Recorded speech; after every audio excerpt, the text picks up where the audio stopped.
कश्मीर में सुरक्षा बलों को आतंकियों के खिलाफ मिल रही सफलता से बौखलाया पाकिस्तान नौशेरा सेक्टर में आतंकियों के घुसपैठ के साथ बैट हमले की साजिश भी रच रहा है। सूत्रों के अनुसार जैश ए मोहम्मद, लश्कर ए तैयबा और पाकिस्तानी सेना के कमांडो से तैयार बैट एलओसी पर घात लगाकर तैयार है। कश्मीर घाटी के जिला शोपियां के किसानों और फल बागवानों को अपने खेतों और बागों में सिंचाई का पानी नहीं पहुंचने से भारी परेशानियों का सामना करना पड़ रहा है। किसानों ने आरोप लगाया कि सरकार सिंचाई की नहरों में सिल्ट और टूटी फूटी नहरों को मरम्मत करने पर पूरी तरह विफल रही है। वहीं किसानों ने आरोप लगाते हुए कहा कि नहरों को ठीक नहीं करने की वजह से उनके खेतों में पानी नहीं पहुंच पाया और उनकी फसल और फल के बागों की भारी नुकसान पहुंचा है। केंद्र शासित प्रदेश जम्मू कश्मीर में आईपीएस, आईएएस और आईएफएस कैडर को मजबूत किया जाएगा। इसके तहत इन सभी कैडर के अफसरों की संख्या बढ़ेगी। कुल 451 अफसरों की तैनाती होगी। लद्दाख में अधिकारी भेजने के लिए बनाई जा रही तबादला नीति प्रस्ताव को गृह मंत्रालय के पास भेज दिया गया है। जम्मू कश्मीर में पर्यटन स्थल आम जनता के लिए खोलने के बाद विश्व प्रसिद्ध पर्यटन स्थल पत्नीटॉप में बड़ी संख्या में पर्यटक पहुंच रहे हैं। प्रशासन चौकन्ना हो गया है। अब यहां आने के लिए सिर्फ उन्हीं पर्यटकों को इजाजत मिलेगी जिसके पास होटल की ऑनलाइन बुकिंग होगी। कोविड-19 का संक्रमण लगातार बढ़ रहा है। ऐसी जगह भीड़ होने से खतरा और बढ़ जाएगा। सेंट्रल यूनिवर्सिटी जम्मू ने CU/CET के प्रवेश परीक्षा की तिथि आगे बढ़ा दी है। ये फैसला कोरोना वायरस महामारी के चलते लिया गया है।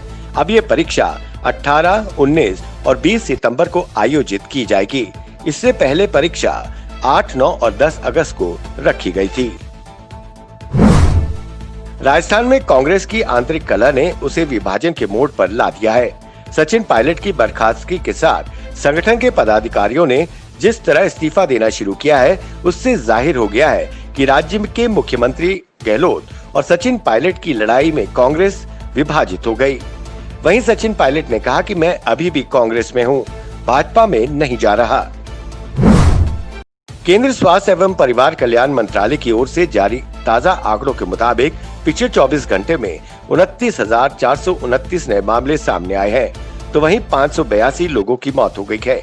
इसके बाद देश भर में कोरोना पॉजिटिव मामलों की संख्या 9,36,181 हो गई है, तो वहीं 24,309 लोगों की अभी तक इस महामारी से मौत हो गई है। प्रधानमंत्री नरेंद्र मोदी 17 जुलाई को संयुक्त राष्ट्र में अहम भाषण देंगे। संयुक्त राष्ट्र में भारत के स्थायी प्रतिनिधि TS तिरुमूर्ति ने कहा कि UN की 75वीं वर्षगांठ की पूर्व संध्या पर न्यूयॉर्क में होने वाले इस कार्यक्रम में प्रधानमंत्री मोदी वर्चुअल संबोधित करेंगे। आज सप्ताह के तीसरे कारोबारी दिन बुधवार को शेयर बाजार की शुरुआत हरे निशान पर हुई। सेंसेक्स 0.79% ऊपर 36,318.78 के स्तर पर खुला, तो वहीं निफ्टी 0.84 के साथ 10,695.95 के स्तर पर खुला। कोरोना वायरस के लगातार सामने आते मामलों को लेकर देश में एक बार फिर लॉकडाउन लगने की अटकलों को सरकार ने खारिज कर दिया है। स्वास्थ्य मंत्रालय के सचिव राजेश भूषण ने फिर से लॉकडाउन नहीं लगने की पुष्टि की। उन्होंने कहा कि देश में फिलहाल लॉकडाउन की जरूरत नहीं है। लॉकडाउन के चलते मोबाइल और लैपटॉप पर हो रही ऑनलाइन पढ़ाई के चलते बच्चों का स्क्रीन टाइम बढ़ने से पेरेंट्स की चिंता का सरकार ने निदान कर दिया है। मानव संसाधन विकास मंत्रालय ने मंगलवार को गाइडलाइंस जारी की। इसके तहत प्री प्राइमरी के बच्चों के लिए रोज 30 मिनट, तो वहीं 1 से 12वीं तक के बच्चों के लिए 30 से 45 मिनट अधिकतम 4 सत्रों की समय सीमा तय की गई है। देहरादून में एक बड़ा हादसा हो गया है। मंगलवार रात एक घर में सो रहे 2 परिवार के 6 लोगों के लिए काल बनकर आई। मकान के ढहने से 2 महिला समेत एक बच्ची की मौत हो गई, जबकि एक पुरुष और बच्चे को जीवित निकाला गया है।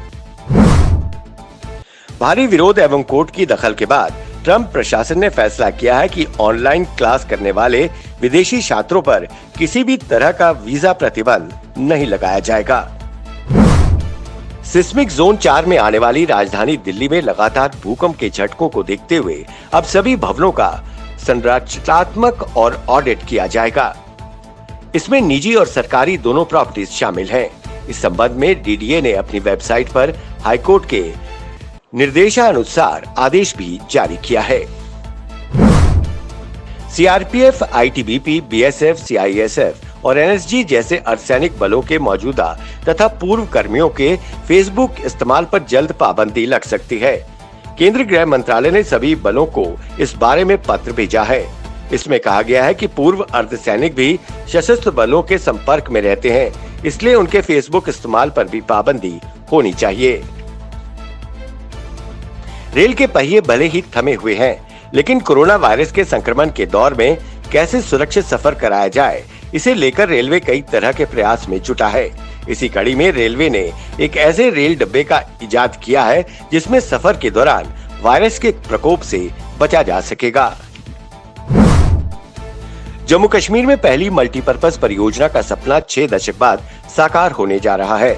इस परियोजना में केंद्र सरकार की विशेष सिंचाई का एक बड़ा स्रोत बनने जा रहा है। वो क्षेत्र के लोगों के लिए विकास के नए अध्याय को शुरू करेगी। पाकिस्तान की ओर व्यर्थ बहने वाले पानी को जम्मू कश्मीर की सिंचाई के लिए इस्तेमाल किए जाने पर जोर दिया गया है। इसकी जानकारी एमओएस डॉक्टर जितेंद्र सिंह ने साझा की।